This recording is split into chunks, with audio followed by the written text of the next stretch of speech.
Hey guys, welcome to the No Niche Nerds. Today we're going to talk about should you buy it or pass it. The game in question is the DioField Chronicles for PS5. Fortunately enough, we were able to get a hold of the demo. I know not all games come out with a demo, but thankfully they did. Square Enix to put the demo out, so we were able to check it out. And we're going to give you our take on if you should buy or pass.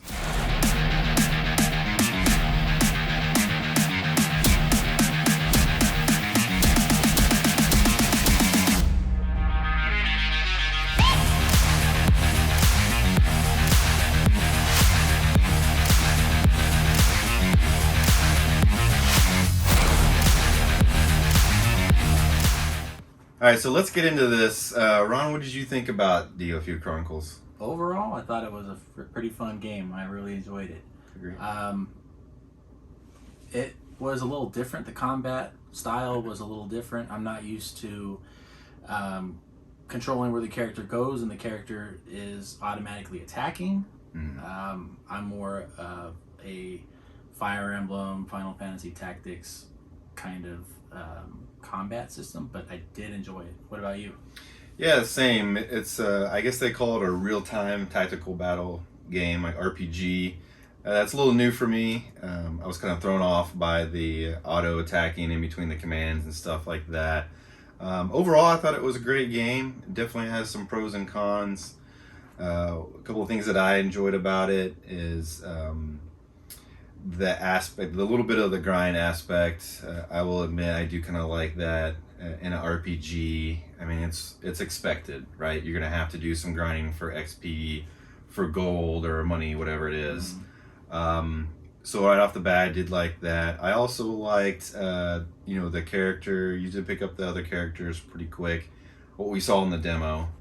And by the way, to the demo, if you do pick it up and start playing it, once you finish it, that will transfer over once you purchase the game, which I thought was pretty cool.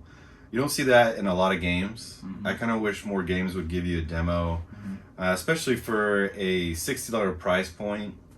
I think there's just more and more options now for PS5 coming out.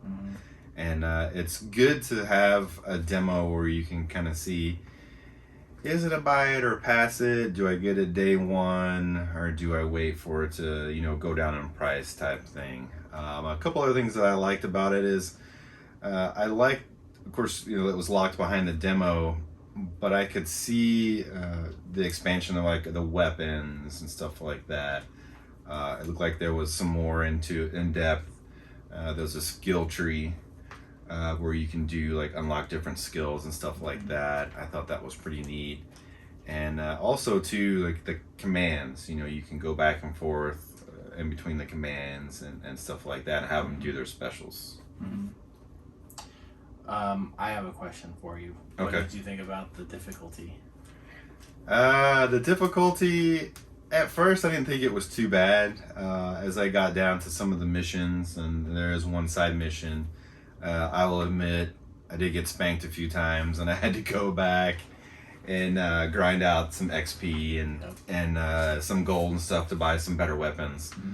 But for me, I like that aspect, that element of RPG. The grind I've always liked that you can't just go through the game and railroad everything. You have to kind of build your character up, and if you get to a roadblock in a game, maybe you have to go grind some more XP till you level up a couple levels and then go back and try to move forward. So I did like that aspect of it. I think it's something pretty common in most RPGs.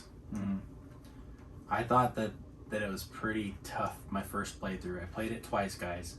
First time I played it, I got wrecked a couple times. I can't remember the exact mission. It was the mission with the two giants, and then the wolves at the end. I think it was Fenrir.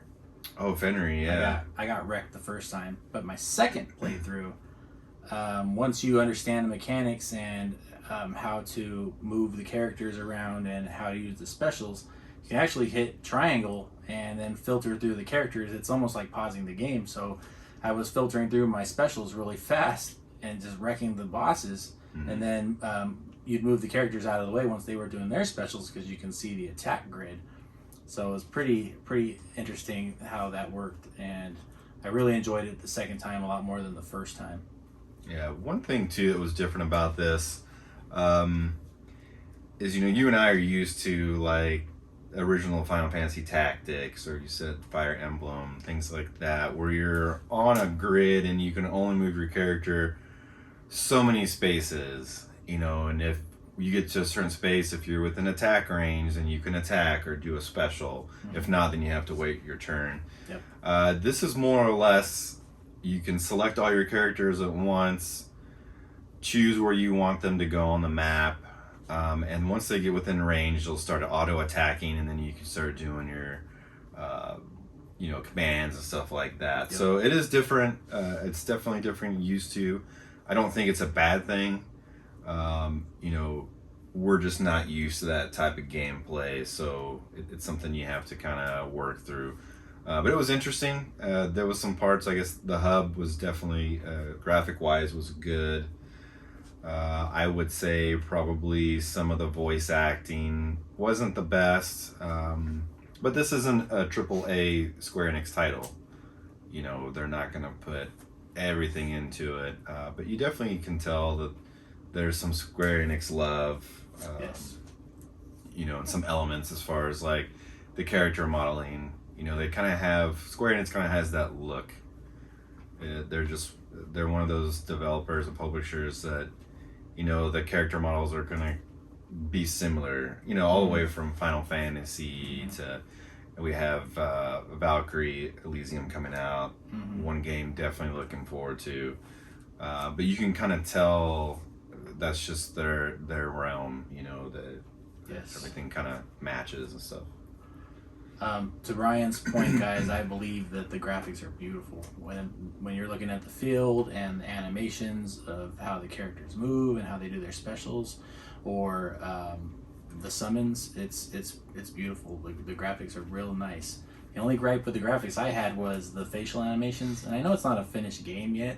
It's a demo, so they're gonna put a little more work into it before it's released.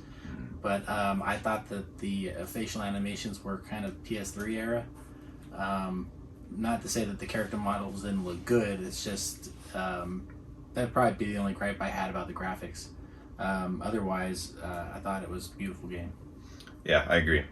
Great looking game, a few nuances and stuff like that, but overall, I thought it was good. I definitely wanted to play more, but the question comes down to, would you buy it or pass it? It's definitely a buy for me. I will buy it at one point or another, but for this month, I'm already looking forward to two specific games that I'm going to be playing over that. It's going to be Splatoon 3, that's coming out, and Valkyrie Profile Elysium. Like, those are the games I'm going to play. So I'll wait for a price drop on DioField Chronicles. I agree. Definitely it's a buy for me, not a day one buy. The price tag starting out, just the standard edition, is $60. That's usually going. I just don't think right off the bat it's worth the 60. But I mean, if you're a diehard fan into this genre, it's definitely one to pick up first day if that's what you want. Me personally, there's so many good games coming out, and if I had to allocate my money, I definitely want to allocate it more towards some other stuff right off the bat, like Valkyrie Elysium, day one buy for sure. Then in November you have Tactics Ogre Reborn, for sure.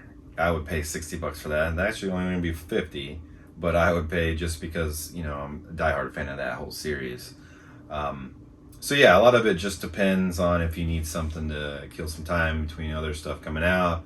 So you have Ragnarok coming out for PS5. It's great, and I believe it's going to be is it exclusive? It's PS4 and PS5. PS4, okay, and 5. That's another one that's going to be great. But Day one. Definitely day one. Day one. But the DioField Chronicles, for me, it's not a day one buy, but it's definitely one that I'm going to pick up. Probably give it a few months, and it'll go down in price. hopefully we'll get a sale on Black Friday, guys. Oh, that's a good idea. I didn't think about that. Black Friday. Yep. Always a good time to pick up games on Black Friday. So. Yep. All right, guys. Thanks for tuning into this episode. We hope you enjoyed it. If you can, please comment below. Give us some feedback. We're really looking forward to see what you guys think of our new channel. Also, hit that notification bell if you want to stay up to date with our latest videos. And please give us a like as well if you are so inclined. We really appreciate you guys. Thank you. Have a good day.